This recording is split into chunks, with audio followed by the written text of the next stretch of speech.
২০২৬ শিক্ষাবর্ষে সরকারি বেসরকারি মাধ্যমিক ও নিম্ন মাধ্যমিক বিদ্যালয়ের ছুটি ও শিক্ষাপঞ্জি প্রকাশ করেছে শিক্ষা মন্ত্রণালয়। আগামী শিক্ষাবর্ষে মোট সরকারি ছুটি থাকবে ৬৪ দিন, যা ২০২৫ সালের তুলনায় ১২ দিন কম।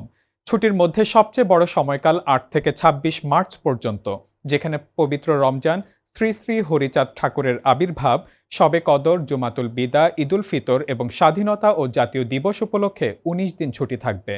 এছাড়া পবিত্র ঈদুল আজহা ও গ্রীষ্মকালীন ছুটি উপলক্ষে ২৪ মে থেকে ৪ জুন পর্যন্ত ১২ দিন, দুর্গাপূজা উপলক্ষে ১৮ থেকে ২২ অক্টোবর পর্যন্ত ৫ দিন এবং শীতকালীন অবকাশ ও বড়দিন উপলক্ষে ২০ থেকে ২৯ ডিসেম্বর পর্যন্ত ১০ দিন ছুটি থাকবে।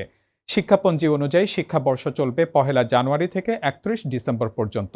অর্ধবার্ষিক, নির্বাচনী ও বার্ষিক পরীক্ষার সময়সূচি মেনে পরীক্ষা গ্রহণ করতে হবে এবং বার্ষিক পরীক্ষার উত্তরপত্র অন্তত ১ বছর সংরক্ষণ করতে হবে।